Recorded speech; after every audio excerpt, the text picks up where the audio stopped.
Have you ever wondered what it feels like to be completely invisible, even when you are right in front of someone's eyes? Imagine sitting quietly on a plane, lost in your thoughts, believing this day will be just another routine trip, and then, in a heartbeat, someone deliberately pours hot coffee on you. Not by accident, not because of a clumsy mistake, but because of the color of your skin. What would you do in that moment? Would you scream freeze, stand your ground, or retreat into silence, hoping the world would somehow protect you? Now imagine realizing the person who could change everything, the one with the power to enforce justice and hold the offender accountable, is not just a stranger, but your father. And he happens to be the CEO of the very airline you are flying. If this were you, how would you respond to the fear, the humiliation, the sudden exposure? Would you rise with courage, or let the moment define you? Stay with us as we follow Ebony Carter's journey, a story of heartbreak, resilience, and unexpected justice at 35,000 feet. Witness choices that transform trauma into empowerment.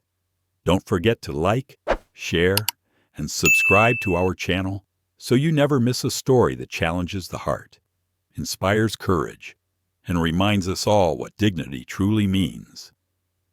The terminal at JFK was half awake, washed in the pale light that slips through glass before sunrise. Rolling suitcases hummed against tile floors.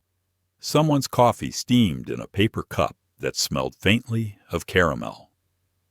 At Gate 17, Ebony Marie Carter stood near the window, watching the first plane of the day taxi across the wet tarmac.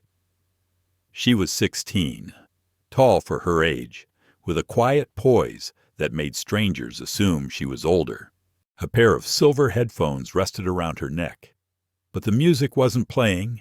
She liked the silence before a journey. Her phone buzzed. "Dad." She smiled, answering quickly. "Morning, Daddy."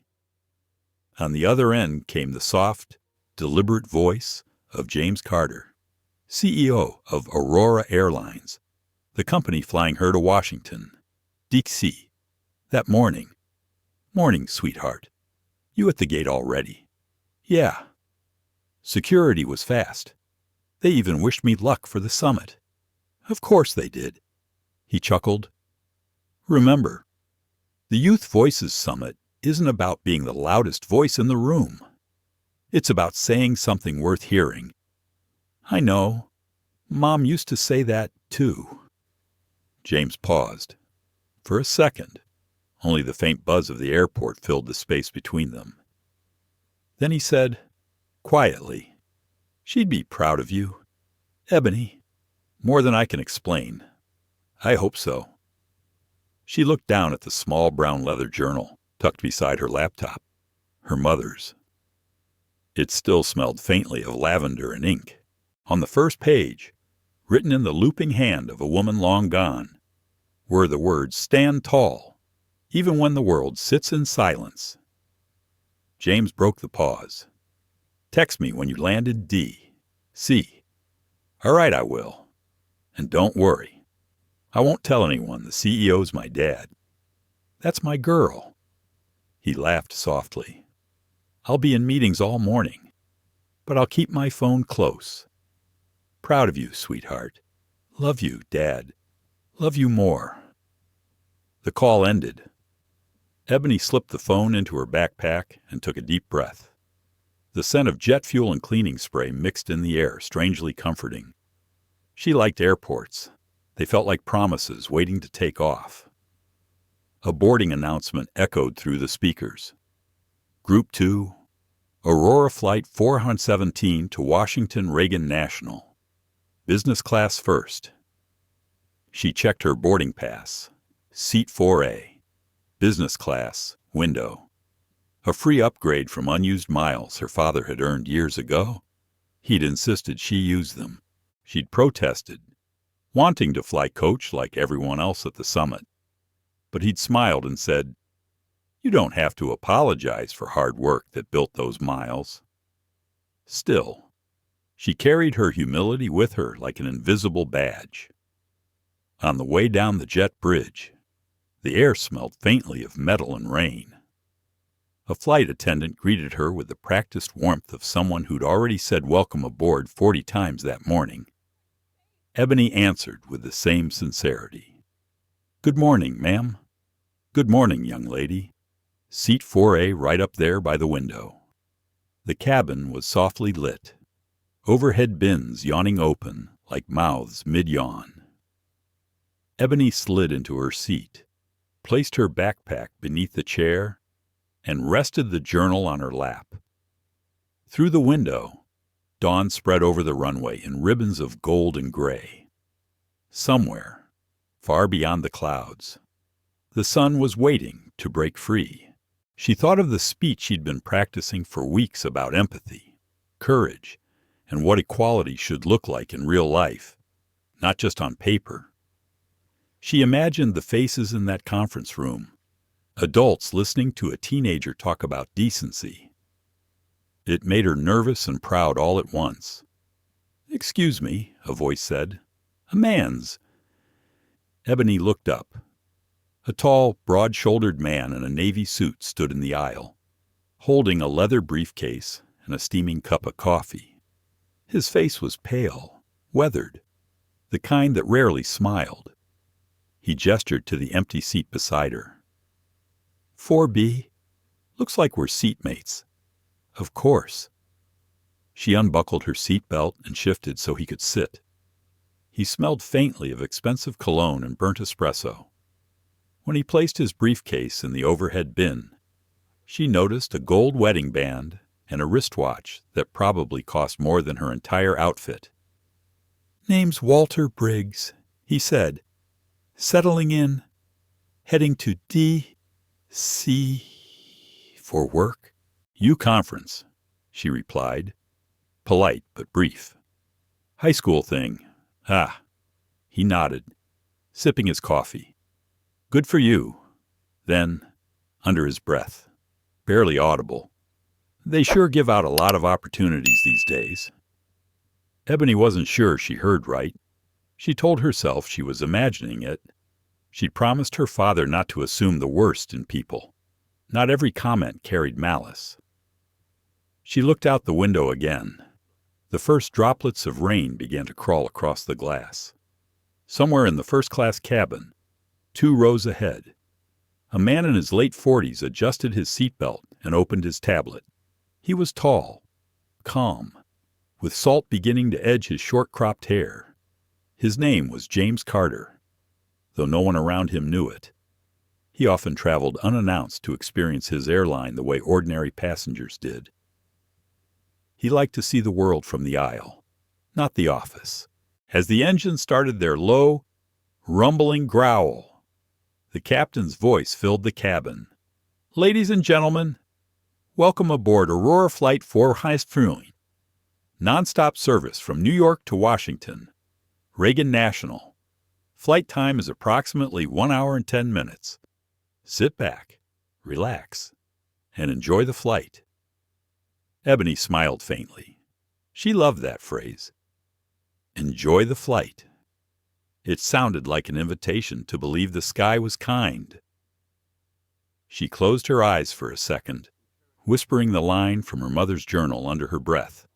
"Stand tall, even when the world sits in silence." Somewhere behind her, Briggs shifted in his seat, the faint clink of his coffee cup against the tray table, echoing softly. Above them, the seatbelt sign flickered on. A soft ding. The plane began to move. And for a little while, the morning still felt peaceful, before the sky decided to test how strong one girl's dignity could be. The cabin lights dimmed to a soft amber glow as Aurora Flight 417 climbed through a veil of clouds. The city shrank beneath them, tiny lights flickering like a handful of stars spilled across the ground. Ebony leaned her head against the window, watching the sunrise spread across the horizon. She always loved that moment, when the dark gave way to gold, when the world below looked small enough to fit inside a prayer. Beside her, Walter Briggs shifted in his seat, muttering something about legroom. His coffee cup rested on the tray, steam rising in lazy curls. "You fly often?" he asked suddenly. Ebony glanced over. "A few times. Mostly to visit my dad." "Your dad must do well," he said, not looking at her. "Business class isn't cheap." She smiled politely. "He works in aviation." Briggs nodded, a smirk playing on his lips. "Figures. People like me pay the bills, so people like you can sit up here." For a heartbeat, Ebony wasn't sure what he meant. Then the tone landed light on the words, heavy with meaning. She felt her stomach tighten, but kept her voice calm. "My ticket was earned." "Sir." "Same as yours." He gave a short laugh. "Relax, my kid. Just talking." The words were simple, but the undertone wasn't.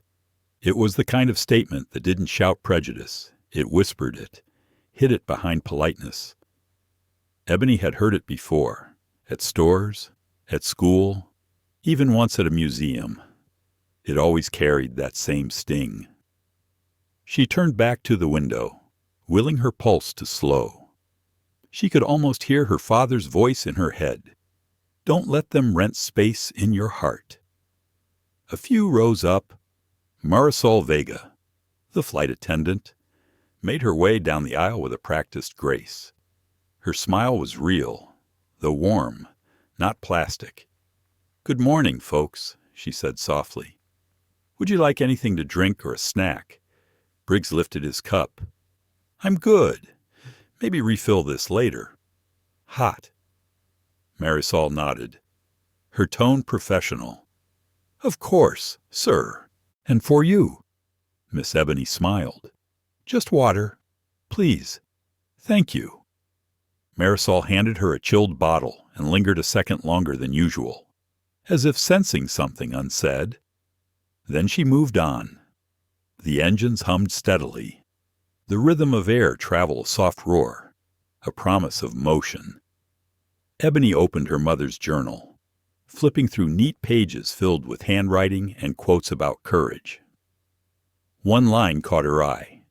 "When you feel invisible, remember light is made to be noticed, even by those who prefer the dark." She traced the words with her fingertip. Beside her, Briggs sighed loudly. "You know, it's a shame. Used to be. People earned their way into these seats. Now it's all programs, quotas, and freebies. Guess times are changing." Ebony looked up slowly, her voice steady. "Maybe times are improving." Briggs turned toward her, eyebrows raised.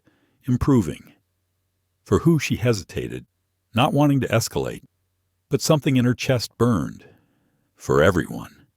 "I hope." He scoffed and turned away. The seatbelt sign chimed off. Passengers relaxed. The sound of soda cans opening filled the air. A man laughed somewhere behind them. Ebony tried to read again, but her eyes kept returning to the man beside her, the way he sat with his elbows wide, claiming more space than he needed. "Maybe he's just tired," she told herself.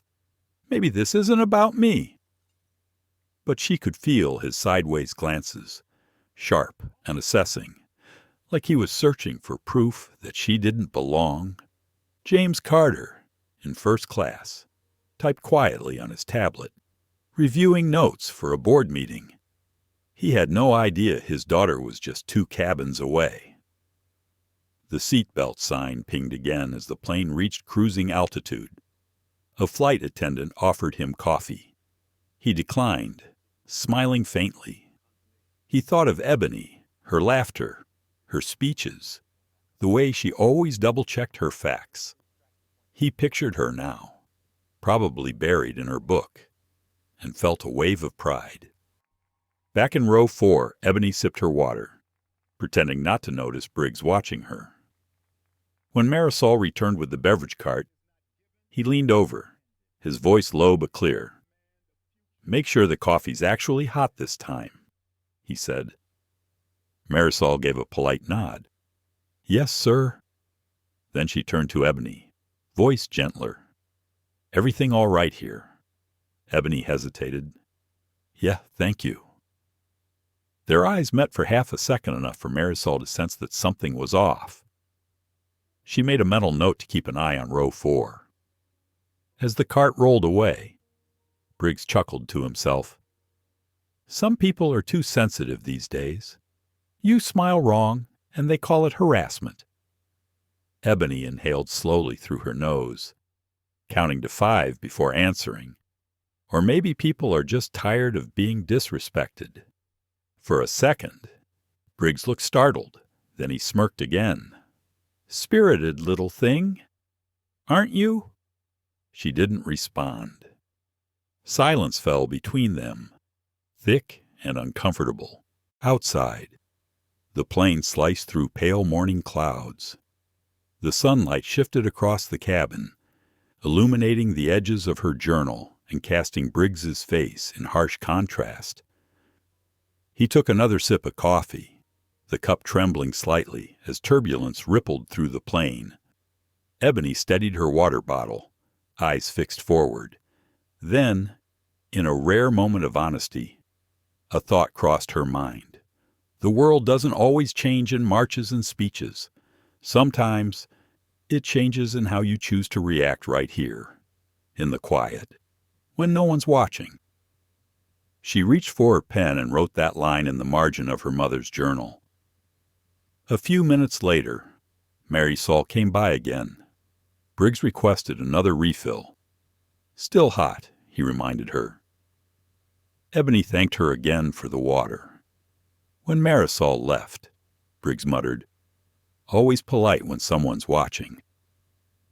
Ebony closed her journal. Her fingers trembled slightly, but her gaze stayed firm. She didn't know that this small exchange was the spark before the fire, that soon this flight would stop being ordinary, and the world would be watching after all. The seatbelt sign blinked off again, and the soft ding echoed through the cabin. Passengers stretched, settling into the rhythm of the flight. Ebony adjusted her seatbelt, trying to focus on her journal, but her mind kept circling back to the man beside her. There was something in Walter Briggs's tone that made the air feel heavier. He hadn't said anything new since takeoff, but sometimes silence could be loud. Outside the window, clouds rolled like white waves. The plane cut through them with a smooth hum, steady and calm, at least from the outside. Briggs leaned forward slightly, tapping his fingers on the tray table. So, he began, what kind of conference did you say this was again? Ebony looked up. It's called Youth Voices Summit. For students, who he interrupted. Students talking about what exactly? Diversity, equality. She nodded, still polite. Yo, sir. Mostly about inclusion and leadership. He exhaled through his nose, smirking. Inclusion? Right. Let me guess. They pick a few kids from each background so it looks good on paper. Ebony blinked, caught between shock and restraint. They pick based on essays and interviews, she said quietly. Not background. He chuckled without humor. Of course they do. The words sank like stones between them. Ebony's throat tightened. For a moment, she wanted to disappear into the seat, but then she remembered her mother's voice, soft and firm at once. You don't owe anyone the comfort of your silence. She turned to him. I earned my place there, the same way you earned yours here. Briggs tilted his head, pretending amusement. Feisty one. Huh. Don't take it so personal, sweetheart. I'm just saying how things are. People get so offended these days. I'm not offended, she said evenly. I just don't agree. That made him laugh.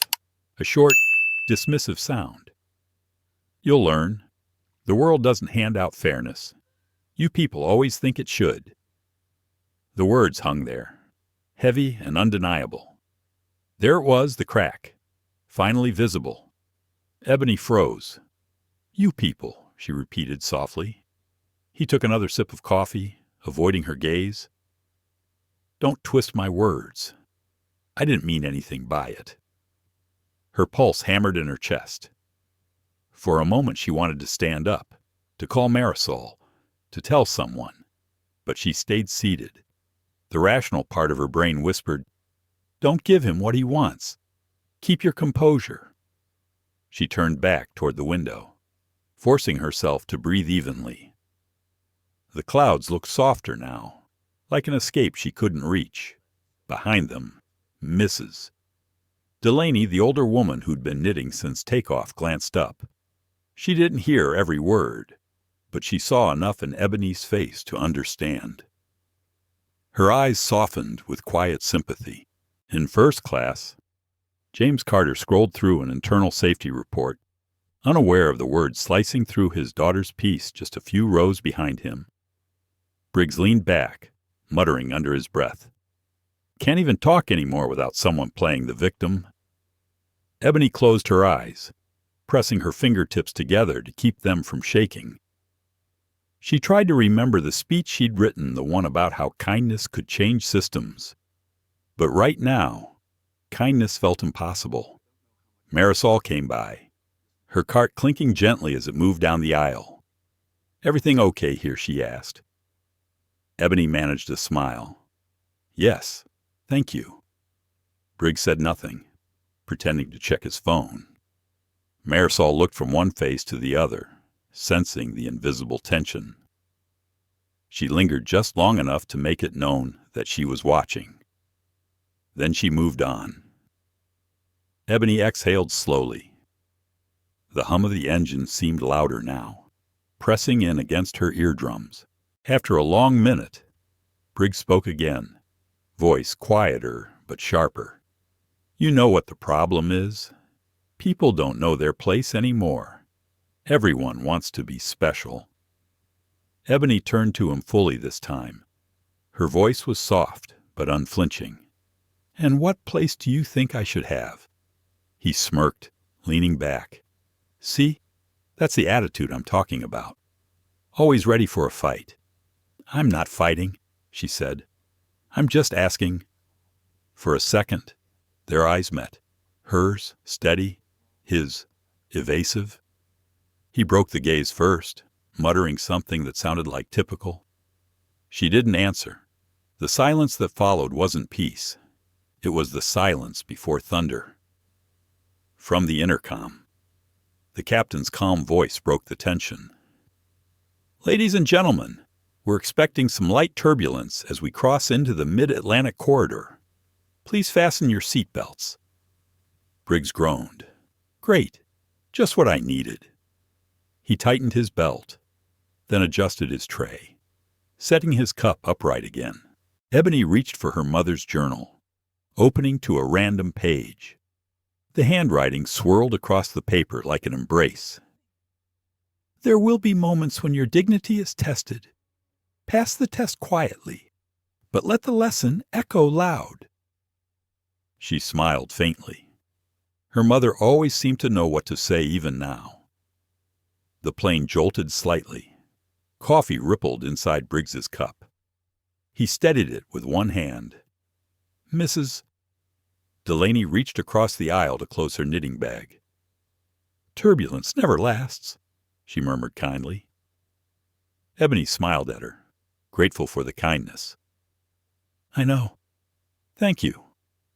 Briggs rolled his eyes. "Some people get nervous over nothing." The plane steadied again. The seatbelt light remained on. Ebony traced her finger over the edge of her journal, feeling calm return in tiny waves. She decided she wouldn't let him take her piece. But somewhere deep down, she sensed it, the shift in the air. That this wasn't over. That the next time the plane shook, it wouldn't just be turbulence. For now, though, she took another slow breath and looked out at the sky, her reflection faint in the window glass. Below, The clouds stretched endless and white, and she whispered softly, more to herself than anyone else, "Dignity is still the loudest voice." She didn't see Briggs watching her, his expression unreadable, one hand tightening around the coffee cup on his tray. The first crack had formed, and no one yet knew how wide it would break open. The hum of the engines was steady, almost soothing, as the plane drifted through thin bands of cloud. Most passengers had settled into their routines, reading, dozing, or staring at screens. In row 4, the air was different. Ebony kept her gaze fixed on the window, her reflection faint against the morning light. Her hands rested in her lap, the small brown journal between them like a shield. The silence between her and Walter Briggs had stretched thin, almost vibrating. Briggs shifted again, grumbling about turbulence that hadn't even started. He pressed the call button. Marisol appeared moments later, her composure untouched. "Yes. Sir, I asked for another coffee." Briggs said, "Hot. Not lukewarm like last time." "Of course." She smiled tightly and moved toward the galley. Ebony tried to ignore the rising tension, but her chest felt tight. Every word from Briggs seemed designed to test how much dignity she could carry before it cracked. When Marisol returned, she handed him the cup carefully. "Please be cautious. It's fresh from the pot." He took it without a word. As Marisol walked away, Briggs sighed dramatically, stirring in sugar. Then, without warning, the plane gave a sudden, sharp jolt. Just one, the kind that lasts barely a second, but makes your stomach drop. The coffee trembled in his cup. Ebony reached to steady her journal on the tray. Briggs steadied his drink, then looked at her. His expression shifted, something cold flickering behind his eyes. Another small tremor passed. It was enough. The cup tilted in his hand, spilling a dark stream of boiling coffee across her forearm and lap. It happened fast, but not fast enough for her body not to feel it. The heat seared into her skin. She gasped a short, strangled sound that caught in her throat. The cup clattered onto the tray table, half empty. Briggs's tone was flat, almost amused. "Oops, guess I should have been more careful." For a heartbeat, no one moved. Ebony's breath came in shallow bursts. The fabric of her skirt clung to her leg, wet and burning. The sting was immediate and brutal. "Sir," she whispered, her voice shaking, "you burned me." Briggs raised his eyebrows. "Relax. It was an accident." Marisol appeared again in seconds, drawn by instinct. "What happened?" "She's fine," Briggs said quickly, leaning back. "Bit of turbulence. That's all." Marisol turned to Ebony, who was trembling, trying to hold herself together. "Can you show me where it's hurting?" Ebony nodded, lifting her arm slightly. Redness bloomed across her skin. Marisol's tone sharpened, still professional, but edged with disbelief. "That's not fine, sir." Briggs rolled his eyes. "I said it was an accident." "What, you think I did it on purpose?" A few passengers nearby began to turn their heads. The air shifted again, the quiet murmur of an audience that didn't want to get involved but couldn't look away. Ebony's throat tightened. Tears pricked behind her eyes, but she refused to let them fall. Marisol knelt slightly, dabbing the burn with a damp cloth from the beverage cart. "It's going to be okay, sweetheart," she murmured. Deep breaths. "All right, thank you," Ebony managed to whisper. Behind them, Briggs sighed. "You people are so dramatic. It's a little coffee." The words landed like a slap.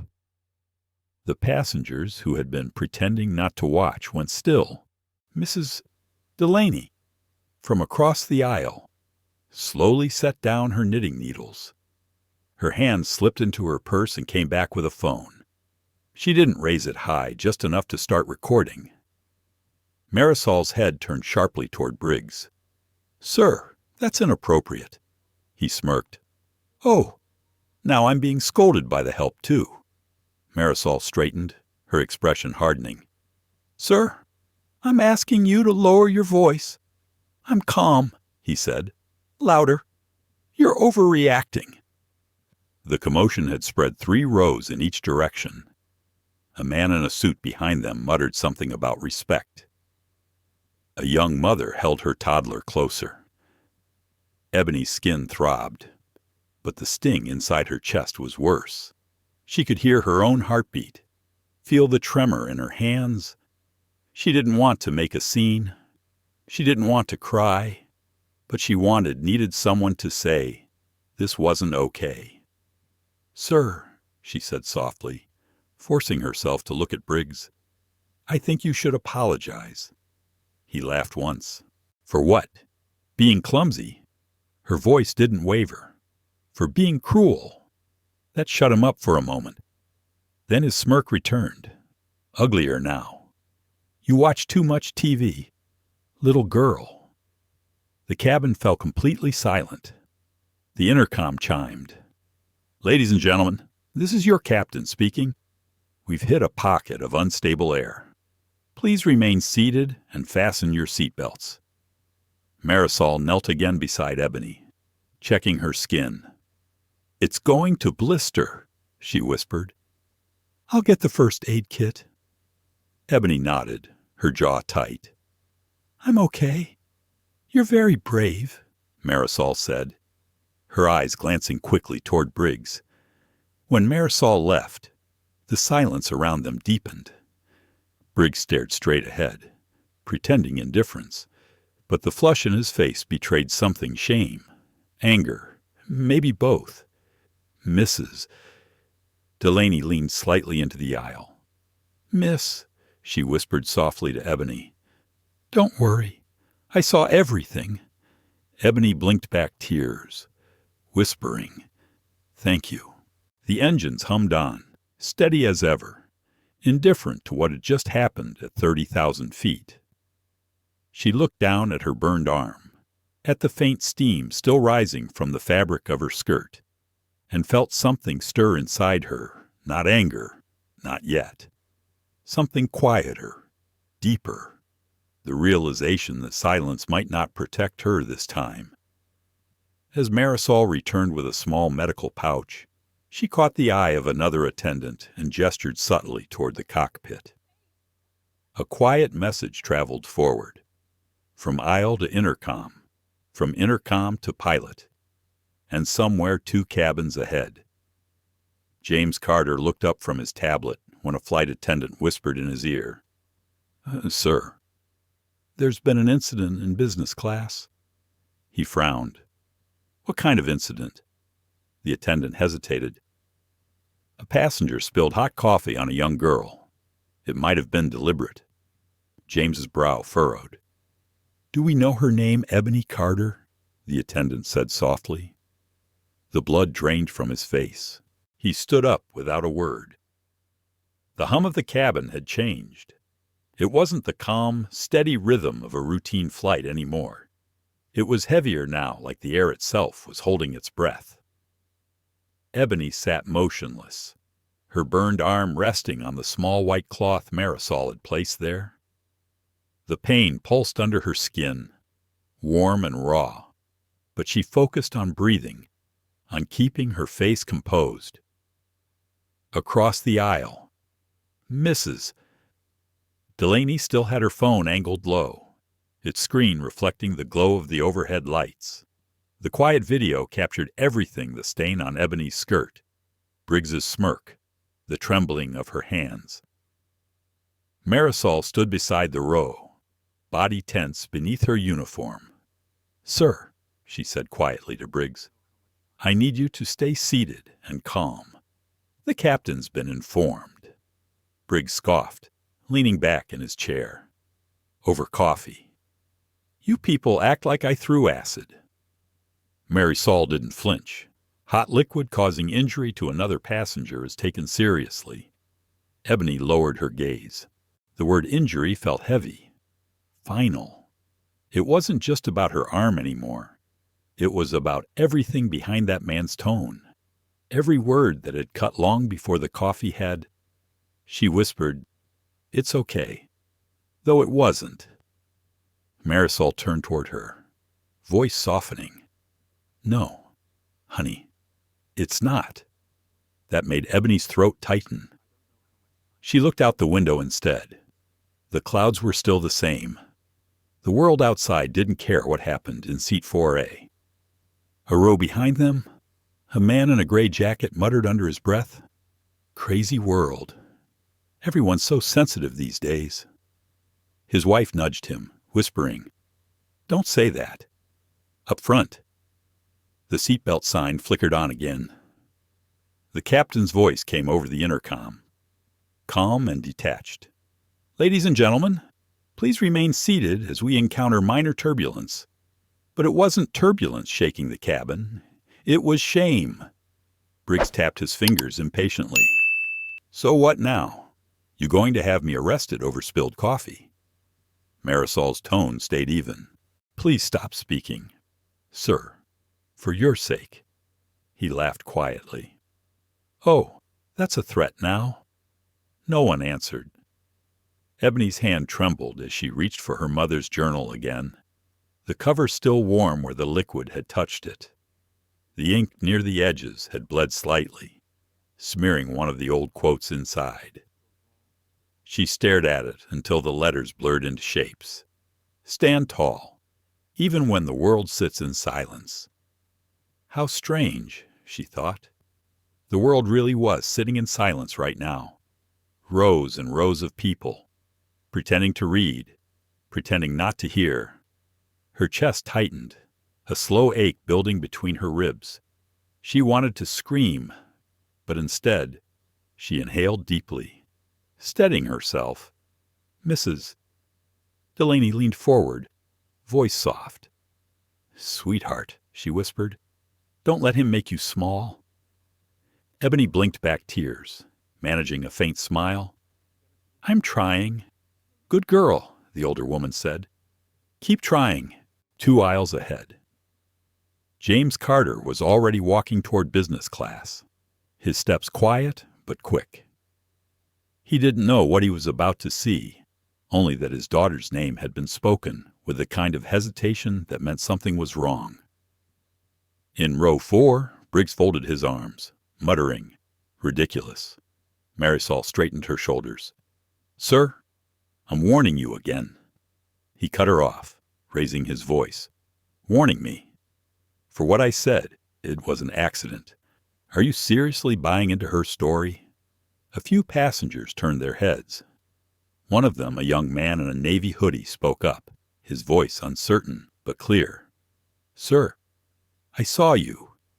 You didn't even try to move your hand." Briggs turned on him. "Mind your business." The young man's jaw tightened. "Maybe you should mind your manners." The tension snapped. Conversation stopped. Heads turned. Marisol lifted her hand. "Enough. Everyone. Please remain calm." Briggs muttered something under his breath that sounded like an insult, but he didn't repeat it. Ebony stayed silent, her fingers tracing the edge of the cloth on her arm. The burn throbbed in time with her heartbeat. Marisol returned to the galley to radio the cockpit again. When she was gone, Briggs leaned slightly toward Ebony, his voice low, sneering, enjoying the attention. She froze. "I didn't mean it like that," he added quickly, sarcasm coating the words. "But people like you always make a scene. Guess that's how the world works now." Ebony looked at him, her eyes calm, though her pulse raced. "People like me?" she asked. Briggs smirked. "You know exactly what I mean." For the first time, her voice broke through the stillness, steady but strong. "I think you should stop talking." He laughed quietly, or what Ebony's reply was quiet, almost a whisper, "or everyone else will hear what kind of man you are." The silence that followed wasn't the same as before. This one carried power. A few passengers murmured softly, others shifting in their seats.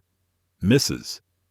Delaney lowered her phone just slightly, but she didn't stop recording. At that exact moment, the curtain between business and first class rustled. A man's shadow appeared in the aisle. James Carter. He didn't speak yet. He was still taking in the scene, the flight attendant returning from the galley, the older woman clutching her phone, the passenger in 4B sitting stiff with arrogance, and his daughter, pale but composed, holding a damp cloth to her arm. Marisol turned, her eyes widening slightly. "Sir, please return to your—" But then she saw his face. Recognition flickered. "Mr. Carter," she whispered. He nodded once. "Tell the captain I'll handle this." Briggs shifted, annoyed by the attention. "And who exactly are you supposed to be?" James's voice was calm, deliberate. "A father." The words hung in the air. Every passenger nearby stopped breathing for a heartbeat. He stepped closer, eyes moving from Briggs to his daughter. "And the CEO of this airline." No one spoke. Even the hum of the engines seemed to fade. Briggs blinked, confused, then pale. "You're joking." James's gaze didn't waver. "No. But I wish this situation were—" Marisol exhaled softly, almost a prayer. Ebony looked at her father, relief washing over her face, followed by something deeper, the feeling of finally being seen, of no longer being alone. The silence that had filled the cabin cracked open, and this time, something righteous began to move through it. For a few seconds, no one dared to breathe.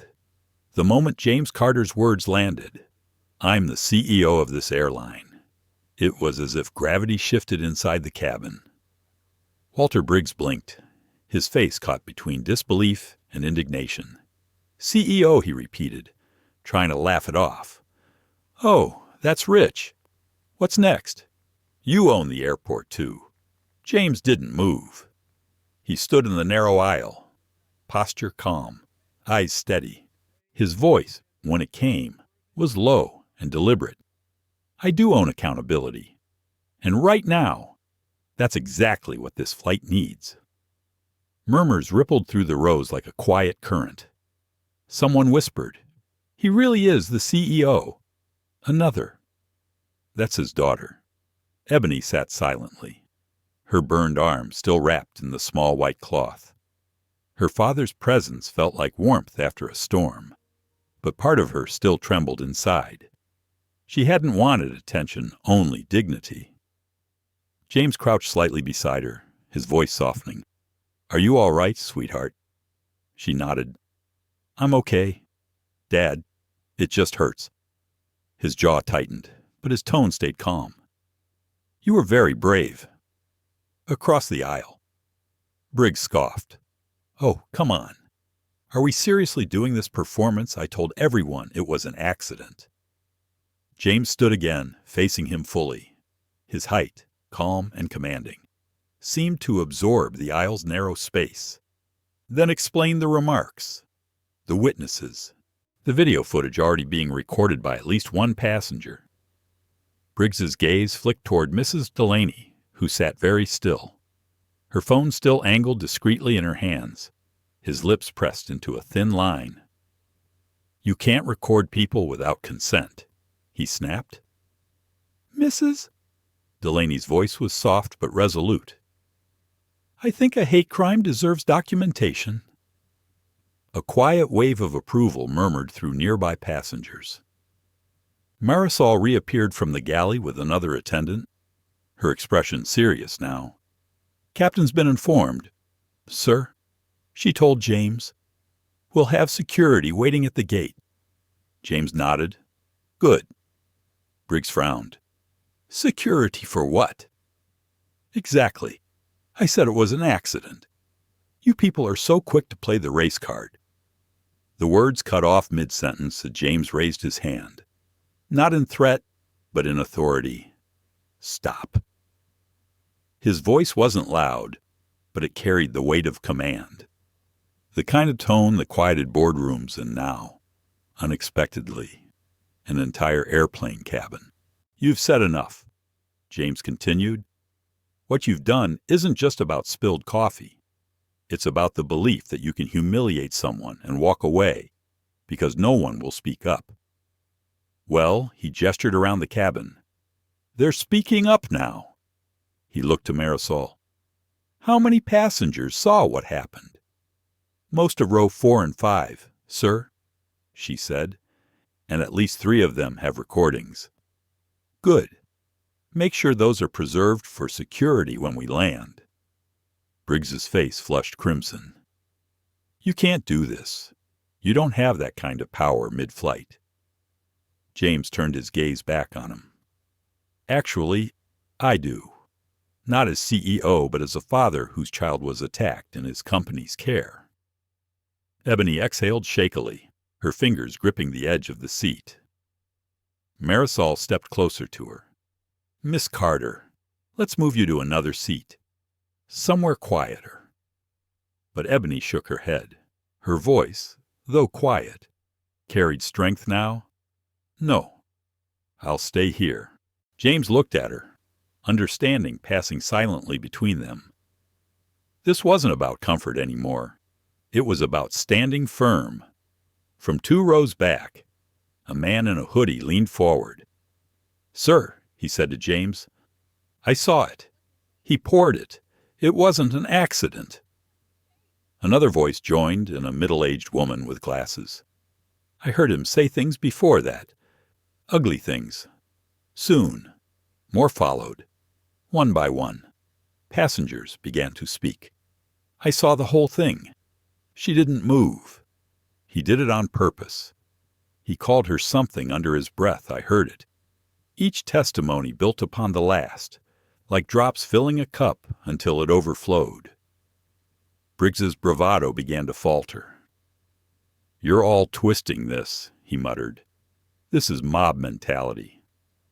"None of this will hold up," James replied calmly. "You're right about one thing. It won't hold up because it will collapse under the weight of truth." The young man in the hoodie. Ethan spoke again, louder this time. "Sir, you can say it was an accident all you want, but we all know what we saw and what we heard." "Mrs.," Delaney added quietly, "and the world will see it too." Briggs's head snapped toward her. "You wouldn't dare post that." Her expression didn't change. "You dared to do it." The silence that followed wasn't empty anymore.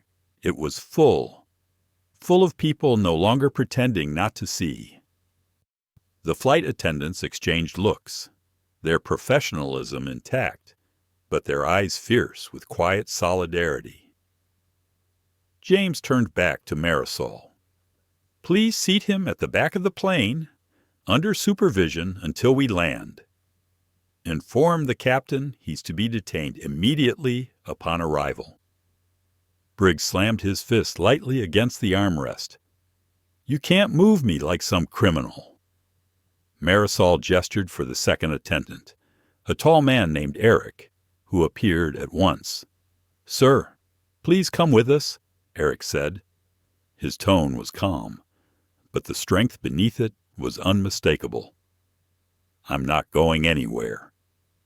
Briggs snapped. At that, James stepped aside, voice cool and steady. "Then you can explain it directly to the police when they board." Something in Briggs's expression cracked. The fight drained from his eyes, replaced by a hollow defiance. He stood abruptly, muttering curses under his breath. As he moved past, Ebony caught his reflection in the window, smaller now. Not angry, but frightened of the world seeing what he'd done. When he disappeared down the aisle toward the rear of the plane, the noise in the cabin faded into quiet once again. But this silence was different. It wasn't fear anymore. It was relief. A collective exhale. James sat beside his daughter. For a moment, father and child said nothing. Then, quietly, he said, "You handled yourself with more grace than most adults could manage." Ebony smiled faintly, tears threatening to spill, but not from pain this time. "I just kept thinking about Mom." James's eyes softened. "She'd be proud of you." Outside the window, the last edge of cloud gave way to open sky, wide and brilliant. The hum of the engines returned to its steady rhythm. And somewhere, deep inside that moment of peace, Ebony realized something she hadn't before. Courage wasn't always loud. Sometimes it was the quiet refusal to look away. The last hour of the flight passed in a strange, fragile quiet, the kind that follows storms when people start realizing what they've just survived. Ebony leaned her head lightly against the seat, her burned arm still bandaged with gauze from Marisol's kit. The pain had dulled into a steady ache, but the weight inside her chest had shifted less fear, more stillness. Her father sat beside her now. He hadn't said much since Briggs was moved, only small reassurances. "You're safe now," or "We're almost there." Sometimes silence said more than words ever could. Through the window, the clouds thinned into a golden haze. Los Angeles lay far below, glittering like scattered light. The intercom came on. Captain Rowan Blake's voice was steady, professional. "Ladies and gentlemen, we'll begin our descent into LAX shortly.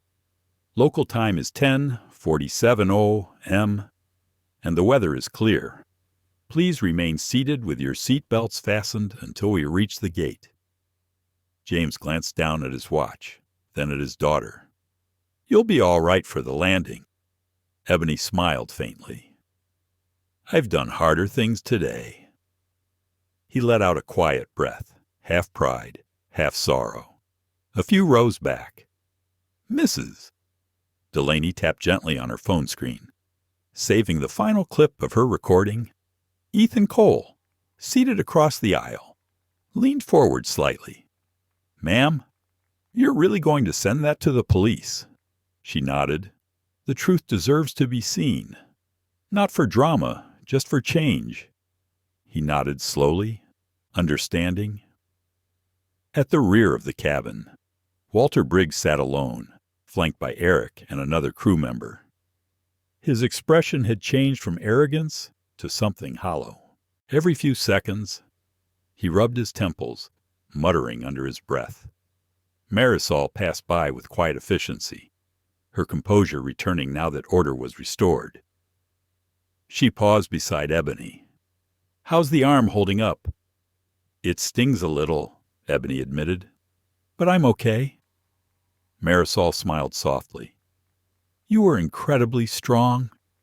You reminded a lot of people what it means to stand with grace." Ebony's cheeks warmed. "Thank you for standing up for me." Marisol shook her head. "You made it easy to do the right thing."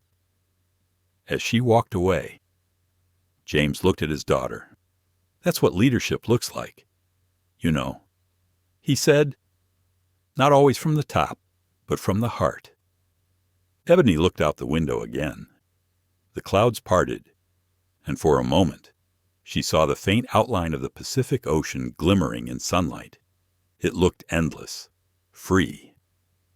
The plane began its descent, a soft vibration underfoot. In the background, Briggs spoke to no one in particular. "I'll sue. You'll see.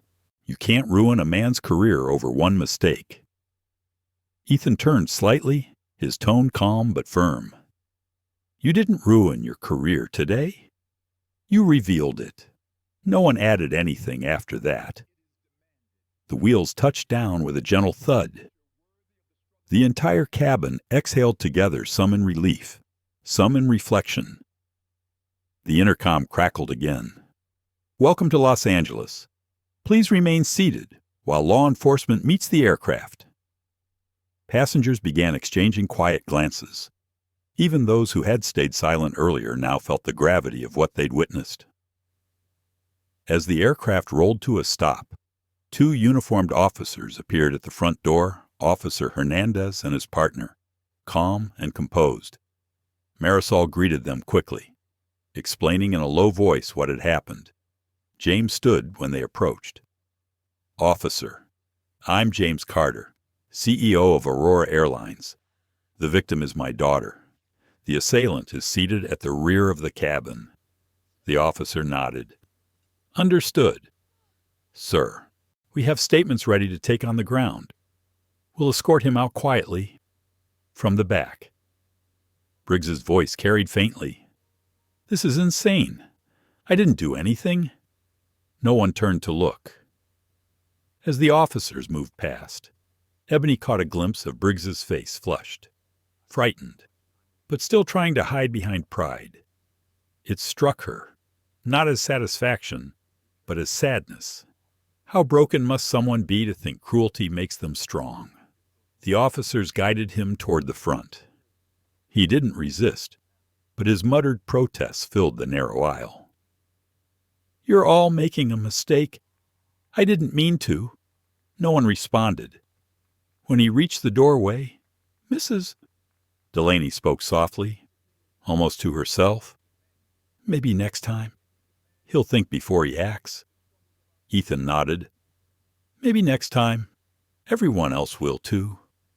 Outside the window, ground crews were already waiting, 2 police vehicles, a van marked airport security, and a medical team standing by. Marisol leaned toward Ebony. "As soon as we're off, the paramedics will check your burn. Then the officers might want a short statement." Ebony nodded. "Okay." When the aisle finally cleared, James placed a hand on her shoulder. "Ready?" She stood slowly, smoothing her skirt. "Ready?" As they stepped toward the door, the other passengers began to clap, not loud, not showy, but soft and real. It wasn't applause for drama. It was acknowledgement.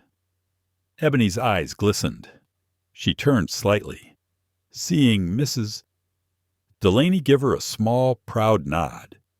Ethan raised 2 fingers in quiet salute, and for the first time since that coffee burned her skin, she felt warmth that didn't hurt. Outside the plane, sunlight flooded the jet bridge.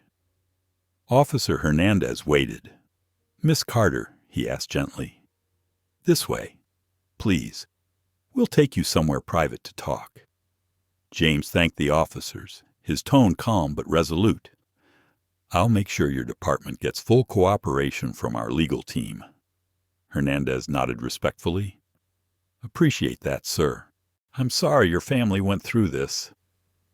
As they walked down the corridor, Ebony glanced back once through the small window of the aircraft door. The cabin crew stood tall. Passengers still murmured softly, but no one looked away. Her reflection stared back at her in the glass same face, same eyes, but something in them had changed. Not just pain, but power. She whispered under her breath, "Sometimes silence breaks louder than sound." James heard her. What was that? She smiled faintly. Just something Mom used to say. Outside, cameras had already gathered near the terminal reporters who'd caught wind of an incident involving a passenger and the CEO's daughter.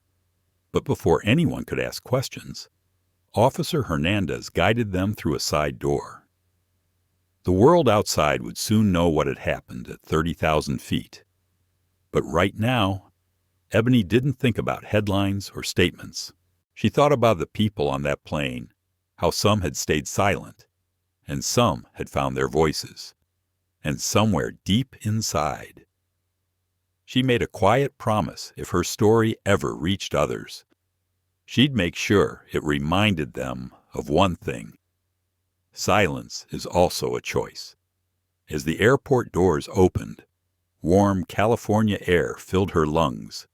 The day was bright. The sky stretched endlessly above, the same sky she'd looked at through the window not long ago.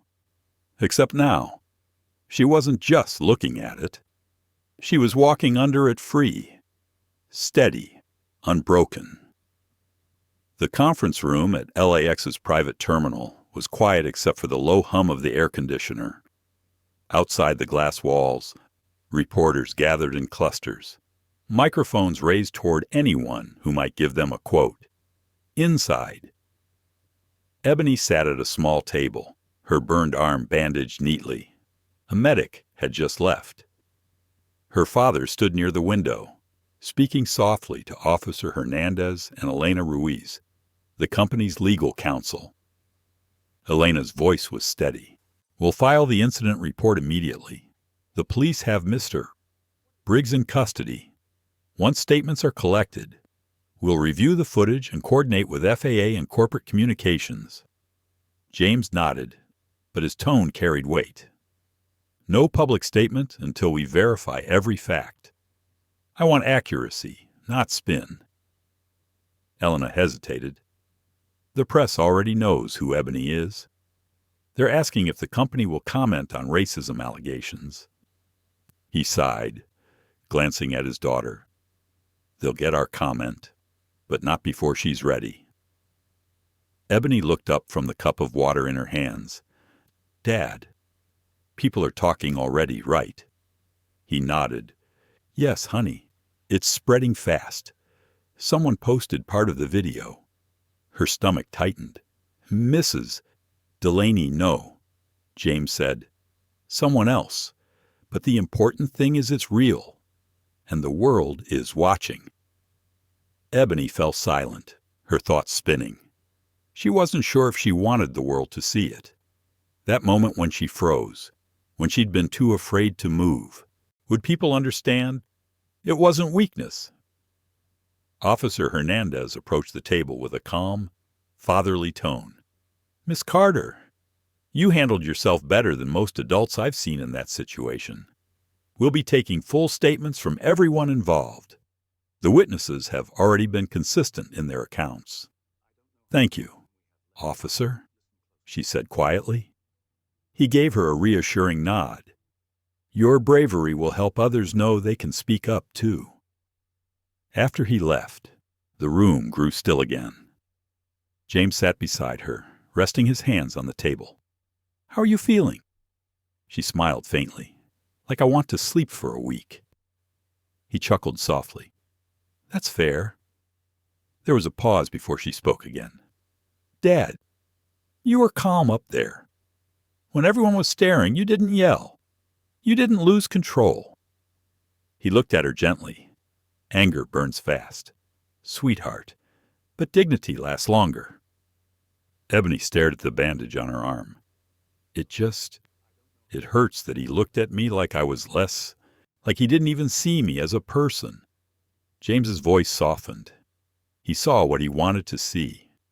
"You showed him what he refused to understand." She swallowed hard. "Do you think people like him can change?" He paused for a long time. "Some do. Most only when the world forces them to look in a mirror." There was a knock at the door.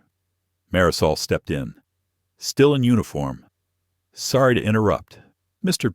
Carter, I just wanted to check on her." Ebony smiled. "Hi, Marisol. How's the arm hurts? But it'll heal." Marisol nodded, then hesitated. "I wanted to say thank you. What you said on the plane, it gave the rest of us courage." Ebony blinked. "Me, I didn't do anything." Marisol shook her head. "You stood your ground. Sometimes that's the hardest thing to do." James smiled faintly. "You handled everything with grace. Ms. Vega, you'll be hearing from our HR department, but this time it'll be good news." Marisol laughed softly. "I'll hold you to that." When she left, the silence lingered again, but it felt lighter this time, like a wound beginning to breathe. Outside the room, the sound of reporters grew louder. James glanced at Elena. "How bad is it out there?" "Worse by the minute," Elena admitted. CNN, NBC, even BBC picked it up. CEO's daughter, target of in-flight racism. It's trending worldwide. Ebony's eyes widened. Worldwide. Elena nodded. People are angry. Some are calling for stronger anti-bias protocols in airlines. Others are praising how you handled it. Ebony felt her pulse quicken. I didn't mean to start anything. James turned to her, his voice calm. You didn't start it. Sweetheart, you revealed it. She looked at him, uncertain. So, what happens now? He leaned back slightly, thinking. Now, we make sure this doesn't end with one apology or one arrest. It becomes something bigger, a reason for change. Elena nodded. I can help draft a statement. We'll announce a zero-tolerance review of passenger conduct policies and crew bias training, James added quietly. And I'll fund a new initiative, one led by Ebony herself, if she's willing. Something about dignity and empathy in travel. Ebony blinked, startled. Me. He smiled. You've already spoken to more hearts today than most people do in a lifetime. Her throat tightened. But I don't know how to lead something like that. He looked at her, proud. You already are. The noise outside grew louder. Cameras, questions, flashes. A security guard peeked in, murmuring. They're ready for you. Sir? James stood and turned to his daughter. Do you want to come with me? You don't have to. She hesitated, then nodded slowly. I want to. When they stepped out into the hallway, microphones lifted like a forest of steel stems. Questions flew from every direction. Mr. Carter. What action will Aurora take, Miss Carter? How are you feeling? Do you forgive the man who attacked you? Ebony paused. Her father started to speak, but she lifted a hand gently. Reporters quieted. She took a small breath and said, her voice calm and steady, what happened on that flight shouldn't happen to anyone. But what I'll remember most isn't the pain. It's the people who chose to stand up when it mattered. Flashes erupted. The crowd leaned closer. She continued, we can't control who tries to hurt us, but we can control what we do next. My father taught me that dignity is the strongest voice. I think today proved he's right. James looked at her, quiet pride in his eyes. As they walked through the crowd, hand in hand, the cameras followed, but Ebony didn't shrink from them anymore.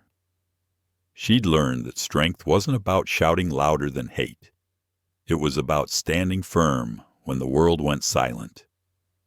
And though the day had been long, and her arms still ached, she felt lighter now, like the storm had passed, and something brighter was waiting beyond it. By the next morning, the story had become impossible to ignore. What had started in seat 4A at 30,000 feet now echoed through millions of screens across the world. The clip misses. Delaney's calm. Shaky video opened with the image of a girl clutching her burned arm while a man muttered dismissively beside her. There were no dramatic effects, no music, just truth. That rawness was what made it viral. Within hours, hashtags began to rise. Dignity in the skies. Justice for Ebony. Aurora Airlines. By noon, anchors debated it live. Psychologists discussed bias and compassion. Parents told their kids about bravery, and somewhere between those conversations, Ebony's quiet courage became something larger than the moment itself. At Aurora's headquarters, James Carter stood before a crowded press room. Rows of cameras pointed toward him, but his expression was calm, grounded. Yesterday, he began, my daughter experienced something no one should endure on an airplane, in a school, in a workplace, or anywhere else. What happened wasn't just about one man's cruelty. It was about the silence that lets it exist. He paused, letting the weight of his words settle. We can't erase what happened at 30,000 feet, but we can decide what happens next. Aurora Airlines will implement an immediate anti-bias initiative for all passengers and staff. We'll establish the Dignity in the Skies program, educating crews on intervention, passengers on accountability, and ensuring this never happens again. Reporters scribbled frantically. One raised her hand. "Mr. Carter, are you taking this action because of public pressure?" James shook his head. "No, because of moral pressure.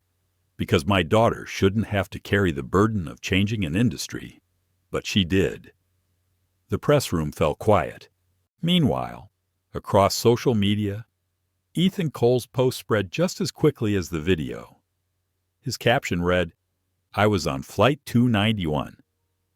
I watched silence break. A 16-year-old girl taught me that courage isn't always loud. Sometimes, it's sitting still when injustice tries to move you." The post gathered millions of likes within hours. People shared stories of their own experiences, some in schools, others in offices, some in airports, just like that one. It wasn't just about Ebony anymore. It was about everyone who'd ever been told to stay quiet. And then there was Mrs. Delaney, whose name few knew before that day. She uploaded the full video with a single caption: "I filmed this because I saw something wrong." We all have a camera, but more importantly, we all have a choice. By evening, networks called her the grandmother who spoke up. She laughed softly in an interview, saying, "I didn't do anything special." The brave one was the girl who kept her composure while the rest of us froze. Ebony watched some of these clips on the couch at home that night. Her arm still ached beneath the bandage, but her heart felt heavier from all the attention. She turned to her father. "Dad, I didn't mean for this to become so big." James set his phone down. "I know, but sometimes, when something's true, it grows on its own." She hesitated. "It's just, everyone's calling me a hero, but I didn't do anything heroic." He smiled softly. "You stayed calm when cruelty tried to shake you. You spoke up when silence felt safer. That's more heroic than you think." Outside, the city lights of Los Angeles glowed like constellations fallen to earth. Ebony stared out the window, feeling both proud and uncertain. Later that week, Eleanor Ruiz called a meeting at Aurora's HQ. Around the table sat executives, HR leads, and flight trainers. She stood beside a large screen showing the Dignity in the Skies logo. "This isn't just a PR move," she said. "It's a structural reform. We're developing empathy modules, implicit bias training, and anonymous reporting systems. Every single employee from pilots to custodians will take part." One manager raised a hand. "And passengers." Elena nodded. "We'll update ticketing policies to include a passenger conduct agreement. Discrimination on board will lead to lifetime bans. No exceptions." The room murmured approval.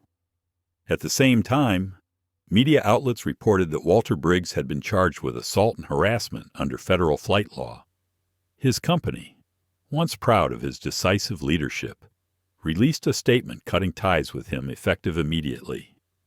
Justice wasn't loud. It moved quietly, through the right channels, with steady steps.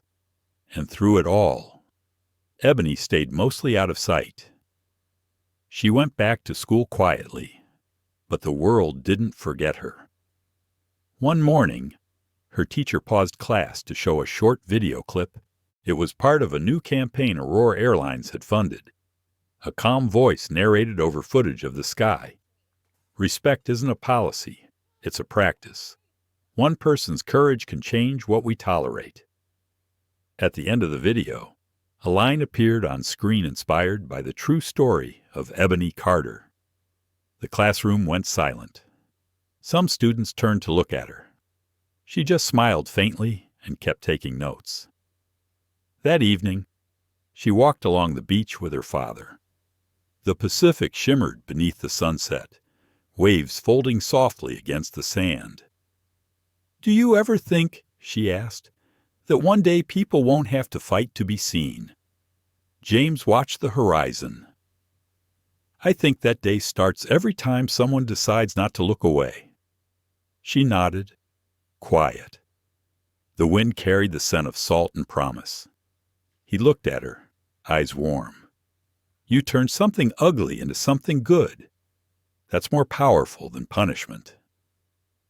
Ebony picked up a small seashell, rolling it in her palm. Maybe that's what Mom meant when she said storms wash the air clean. James smiled. Exactly. They stood there a while longer, the sound of waves steady and patient. The world hadn't changed overnight, but maybe it had taken one small step closer. Behind them, in a distant city office, emails were being drafted, policies rewritten, and training programs built. The ripple was still spreading, quietly but steadily. And at the center of it all was a girl who had refused to let hatred define her story. 6 months later, the ballroom of the Los Angeles Convention Center shimmered under soft gold light. A new banner stretched across the stage. Dignity in the skies, Aurora Airline Summit on Compassion and Equity. It was more than a corporate event. It was a beginning. Rows of seats filled with pilots, attendants, students, journalists, and even passengers who had followed the story online. Near the front, a reserved section held familiar faces. Mrs. Delaney, her silver hair pinned neatly, Marisol Vega, still in uniform, and Ethan Cole, now a journalist for a major news outlet, notebook in hand. Behind the curtain, Ebony Carter stood in a simple navy dress, fingers lightly holding a small note card. Her heart beat faster than the applause she could already hear through the wall. Her father approached quietly, smiling. "You ready?" She looked up at him. "I'm nervous." "That's good," he said gently. "It means you care about what you're saying." She took a deep breath. "What if I mess up?" He chuckled softly. "Then you'll be real. And real is what the world needs more of." Before she could answer, Elena Ruiz appeared at the curtain. "They're ready for you. Ebony?" Ebony nodded, then whispered to her father, "You'll stay close. Right always." As she stepped onto the stage, the applause began not thunderous, but warm, like a tide rising slowly. She blinked against the lights and saw faces smiling up at her, faces of people who had once been strangers, but now shared something invisible, hope. She adjusted the microphone. Her voice, though soft, carried across the room. 6 months ago," she began, "I was just another passenger on a flight from New York to Los Angeles.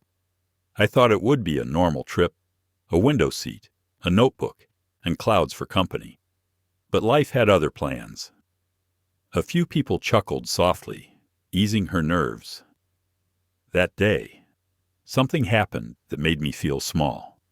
And for a moment, I believed I was. But then, people stood up. Not everyone at once, but one by one. A flight attendant, a grandmother, a young man in a hoodie, my father." She paused, glancing toward them in the audience. They smiled back. "I learned something that day. I learned that silence can be heavy, but courage is contagious." The audience listened quietly, their attention fixed. She continued, "What happened to me wasn't just about one man's actions. It was about what happens when kindness is forgotten. When people stop seeing each other as human." Her voice trembled slightly, but she didn't stop. "For weeks after the flight, I kept thinking I'd done something wrong, that maybe I should have stayed quiet, avoided conflict. But I realized silence isn't peace, it's permission. A murmur of agreement moved through the room. Ebony took a breath. So, I decided to do something with what happened. Not for revenge, for reason. Today, this program isn't about punishment. It's about possibility, about teaching empathy not as a reaction, but as a routine. She smiled faintly. When you get on a plane, you trust strangers to share the same space for a while. We all breathe the same air, cross the same sky. That should remind us we're more alike than different. In the front row, Mrs. Delaney dabbed at her eyes. Marisol sat upright, hands clasped, her pride evident. Ebony's voice softened. People ask if I forgive him, the man who hurt me. The truth is, I don't know. Forgiveness isn't a door you walk through once. It's a road you take step by step. But I do know this: I don't want to carry hate with me when I can carry purpose instead. The room was still. She looked out at the audience, pilots, executives, students, and said, "Every time we choose empathy, we raise the ceiling for what humanity can be. Every time we speak up, we build a safer world for someone else." Her voice grew steadier now. I hope one day, a girl sitting in seat 4A doesn't have to wonder if she belongs there. She'll just look out the window and know she does. Applause filled the hall long, sustained, rising in waves. James watched from the side, eyes glistening. He wasn't the CEO in that moment, just a father who saw his daughter turn pain into power. As the applause quieted, Ebony smiled shyly. Thank you for listening, and thank you for proving that the sky really can belong to everyone. The audience rose to their feet. Elena walked up to the stage, joining her. Ladies and gentlemen, she said into the mic, this summit isn't the end. It's the first chapter of change. Aurora Airlines, under Mr. Carter's leadership, has committed $10 million to fund scholarships for young leaders like Ebony students dedicated to social equity, inclusion, and empathy. Cheers rippled through the crowd. James joined them on stage, wrapping an arm around his daughter. Let this be our reminder, he said, that what happens at 30,000 feet reflects who we are on the ground. Mrs. Delaney stood, clapping the loudest. You tell them. Honey, she called, making everyone laugh softly. Marisol smiled through tears. Ethan lowered his notebook, realizing he wasn't there to report a story anymore. He was part of it. As the lights dimmed, a short film played behind them, clips of skies from around the world. Passengers boarding planes, crews greeting travelers. The closing words appeared on the screen. Empathy takes flight. Ebony looked up at it, her heart full. Later, when the hall emptied and the noise faded, she and her father stood together on the terrace outside. The evening sky stretched wide above Los Angeles, painted with streaks of orange and violet. Dad, she whispered, do you think Mom would have liked the speech? James smiled softly.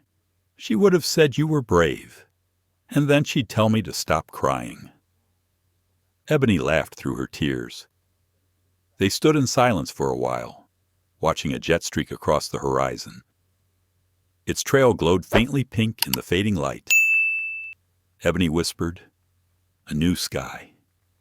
Her father nodded. One we helped make. And for the first time since that day on Flight 291, Ebony felt completely free. Not because the world had changed, but because she had. A year later, the sky over Los Angeles looked the same wide, endless, streaked with light, yet everything beneath it felt different. At Aurora Airlines headquarters, the Dignity in the Skies logo now stood permanently in the main lobby, etched in glass above a bronze plaque. Beneath it were engraved words that had become the company's new creed: respect is not a reaction. It is a standard. Every new hire, from pilots to ground staff, stopped to read those words on their first day. Inside a bright conference room, Marisol Vega stood at the front, speaking to a group of new recruits. Her voice was calm, confident. "We're not just teaching safety here," she said, gesturing toward a slideshow of cabin photos. "We're teaching humanity, because sometimes the emergency isn't turbulence, it's indifference." Her trainees nodded, listening. One young man raised his hand. "Were you on the flight that started all this?" Marisol smiled gently. "Yes, but the person who started it wasn't me. It was a 16-year-old girl who chose grace instead of anger." Outside the training hall, a poster showed Ebony Carter standing in front of an airplane window, sunlight catching her curls. The caption read, "See people, not passengers." Across the city, Ebony was at her high school, sitting in the library surrounded by papers and college brochures. For all the cameras and speeches, she was still a teenager trying to figure out the future. Her best friend Maya leaned over. "You could go anywhere now, Harvard, Stanford, maybe UCLA. Ebony smiled. "I'm just trying to pass calculus first." They both laughed. But when Maya asked if she ever got tired of being the Ebony Carter, her expression turned thoughtful. "Sometimes," she admitted. "But then I think about the letters I get from flight attendants, teachers, even kids. They tell me what they did because of what happened, and that makes it worth it." Later that evening, at their home overlooking the quiet LA skyline, James Carter sat on the patio, sipping coffee while reviewing reports. The Dignity in the Skies initiative had expanded to 4 continents. Partner airlines in Europe, Africa, and Asia had signed on, creating joint programs promoting equity in aviation. He smiled faintly. "Not bad for 6 months," he murmured. Eleanor Ruiz joined him on a video call from New York. "James, the FAA just approved the empathy training model as an industry-wide recommendation. It's unprecedented." James leaned back, pride softening his face. "It's overdue." Eleanor nodded. "You know, Ebony's speech is still being shared in leadership seminars. I think you've raised more than a daughter. You've raised a mirror." He smiled quietly. "She raised herself." Meanwhile, in a small bookshop in Seattle, Mrs. Delaney sat at a signing table, her new memoir stacked beside her. The title read, "When the Seat Beside You Teaches You Courage." A young woman approached her, eyes bright with emotion. "My mother told me about you. She said you made her realize silence can hurt too." Mrs. Delaney clasped her hand warmly. Then it was worth every click of that record button. Her story had sold thousands of copies, not because of fame, but because it reminded people that heroism doesn't always shout. Sometimes it just presses record. In a different part of the country, Ethan Cole sat in his newsroom, typing the closing lines of his editorial. "When I boarded Flight 291, I thought it was just another business trip. I left with a story that changed how I see humanity. The sky, it turns out, isn't just air and altitude, it's reflection. We all fly under it, but only some remember to look up." He reread the line and smiled before hitting publish. The piece went live that afternoon. Within hours, it climbed to the front page of multiple outlets, shared by readers who found hope in his words. And even Walter Briggs, now out of the spotlight but still under legal supervision, saw the article from his small apartment. He stared at the photo of Ebony and whispered, "I was wrong." In the quiet of his isolation, he'd begun attending empathy workshops, part of his court-ordered rehabilitation. His public apology months earlier had been awkward, rehearsed, but this one, to himself, was real. Back in Los Angeles, The city hosted the second annual Dignity in the Skies Awards. The stage was smaller this time, but the room was fuller. People from every background came: flight staff, travelers, civil rights advocates, even students. Ebony stood backstage again, a year older but carrying the same quiet strength. She wasn't the only one speaking this time. The final award of the night went to Marisol Vega. As Marisol walked up to the podium, the applause echoed warmly. She looked toward Ebony in the front row and said, "I never thought an act of kindness would land me here. But maybe kindness is meant to travel farther than we ever do." The crowd stood and clapped. When the event ended, Ebony walked outside to the terrace. The night air was cool, and above her, airplanes crossed the dark sky, blinking lights threading between stars. Her father joined her, hands in his pockets. "You know," he said, "sometimes I think we spend too much time looking down at the world. You reminded us to look up." She smiled. "I just told the truth." He nodded. And truth, when it's brave, becomes change. They stood there in silence, listening to the distant hum of engines. Somewhere up there, people were flying again, strangers sitting side by side, perhaps thinking differently now. Maybe one of them would smile at the person next to them. Maybe one would speak up. Maybe one would choose kindness over comfort. That's how change worked, not in headlines or applause, but in moments that quietly rewrote the rules of being human. As a plane disappeared into the horizon, Ebony whispered, "Every sky holds a story." James turned to her. "And this one's ours." The lights of the city shimmered below, endless and alive. The storm that had once scarred her had now become the wind beneath a movement. Morning light spilled through the wide windows of Ebony's bedroom, catching the dust in soft beams that danced across her desk. For the first time in months, she woke without the immediate weight of the world pressing on her chest. She stretched, glancing at a small photo on the nightstand herself and her father, arms wrapped around each other after the incident on Flight 291. It had been a stormy day, one she wished she could forget, yet it remained her compass. Downstairs, James Carter sipped coffee quietly in the kitchen, reviewing emails from Aurora's global offices.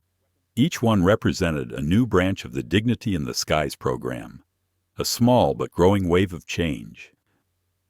Ebony joined him, careful with her injured arm still lightly bandaged. "Morning, Dad." "Morning, sweetheart," he replied, eyes warm. "Sleep well." She nodded. "I dreamed about the plane, not the bad part, the moment when everyone stood up." He smiled faintly. "Even in dreams, courage finds you." After breakfast, Ebony walked to the small study they had set up for her projects. Letters, emails, and drawings from students around the country lined the walls. Some were from children who had faced discrimination, others from adults sharing their own encounters with bias. All of them expressed gratitude. All carried hope. Ebony paused at one letter. "Written by a young girl in Chicago I was afraid to speak up on the bus. But after seeing your story, I raised my hand. I said something. People listened." Tears pricked Ebony's eyes. She folded the note gently, placing it in her journal. "This is why," she whispered. Her phone buzzed with a message from Ethan Cole, who had been following the ongoing impact of her story. "Media outlets want to feature your journey next week. Interview and op-ed combined." "Are you ready?" She thought for a moment, fingers hovering over the screen. "Yes. It's time the story isn't just about the flight. It's about the change we can make." Later that day, she arrived at Aurora Airline's training center for a meeting with Marisol Vega, Elena Ruiz, and a few young trainees. Marisol greeted her with a warm hug. "Look at you. You've grown so much." Ebony smiled softly. "I'm learning from all of you, too." Elena joined them, holding a folder of proposals. "Today we finalize the rollout plan for the international initiative. Your name will be associated with it. Ebony, it's your vision in action." She took a deep breath. "I don't feel like it's mine alone. It belongs to everyone who chose to speak up." Marisol nodded. "And that's what makes it strong." The team spent hours discussing curricula for empathy and bias training, incorporating personal stories, role-playing scenarios, and reflective exercises. Every decision carried a weight of responsibility. But Ebony felt grounded. This was no longer just a reaction to pain. It was a proactive blueprint for change. As evening fell, they stood together on the terrace overlooking the runway. Lights twinkled as planes taxied, lifted, and disappeared into the night sky. Ebony whispered, "Every plane up there, every passenger. It's like the sky remembers." James put a hand on her shoulder. "It does.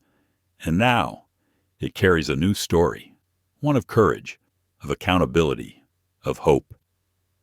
They watched in silence, the roar of engines blending with the distant hum of the city below.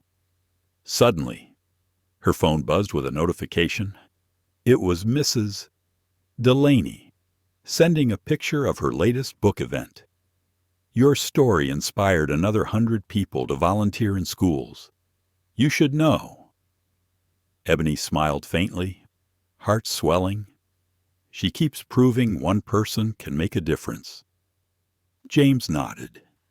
"And so can you." That night, Ebony prepared for her op-ed. Sitting at her desk, she typed slowly, carefully choosing every word. She recounted her experience, the humiliation, the fear, the small acts of courage she witnessed. But she focused on what came after: empathy, reform, and hope. She ended her piece with a single line that would appear bold across the digital pages. "The sky is wide enough for all of us, but only if we choose to see each other as human first." She read it aloud to her father. "Does it sound like me?" James smiled, pride soft in his voice. "It sounds like the girl I've always known. Strong, thoughtful, unshakable." Outside, the night air carried the scent of salt from the nearby ocean. Ebony stepped onto the balcony with James, looking up at the stars. Each light was distant, yet together they formed constellations, patterns of connection, guidance, and wonder. "Do you think this will last?" she asked softly. James looked at her, eyes reflecting the shimmer above. "Change is never instant, but it grows in moments like these. One voice, one action, one sky at a time." Ebony smiled, feeling a calm certainty she hadn't known before. The storm of Flight 291 had passed, but the wind it carried had planted seeds. Seeds of courage, of justice, of empathy. Somewhere above, a plane lifted into the horizon, engines humming steadily. Ebony watched it disappear, thinking of the countless passengers aboard strangers she might never meet now, carrying a little more hope in their hearts. She whispered quietly, to herself and to the sky, "This is just the beginning." Her father squeezed her hand, grounding her in the moment. They stood together, silhouettes against the endless dark, knowing that though the journey ahead would have turbulence, they had already learned to navigate it. And in that shared silence, the sky seemed to promise something: that light and compassion always travel farther than fear. Ebony Carter's story is more than a shocking incident on a flight. It's a profound lesson on courage, empathy, and the power of standing up against injustice. It teaches us that even in moments of vulnerability, our choices define us far more than the harm inflicted upon us.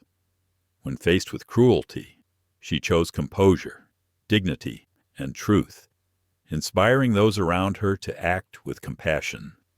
Her father, James Carter, shows that leadership is not just about authority, but responsibility and moral courage. True influence comes from protecting others, promoting fairness, and creating systems that prevent harm. The ripple effect of this one incident, from witnesses, flight attendants, journalists, and eventually the world, illustrates that individual acts of bravery can spark collective change. Even small, everyday choices to speak up, to record, to help can alter the course of justice and inspire societal transformation. For older audiences, the story reminds us that experience alone is not enough. Empathy, courage, and accountability are what leave a lasting impact. It encourages reflection. How do we confront prejudice in our communities, workplaces, and families? How can our actions foster dignity for those who might otherwise be silenced? Ultimately, Ebony's journey demonstrates that resilience and moral courage can turn even painful experiences into a legacy of hope and change. Thank you so much for watching and sharing an Ebony Carter story. If it moved you, inspired you, or made you reflect, please like, share, and subscribe to our channel. Your support helps us bring more stories that touch hearts, challenge minds, and remind us all of the power of courage, empathy, and human dignity.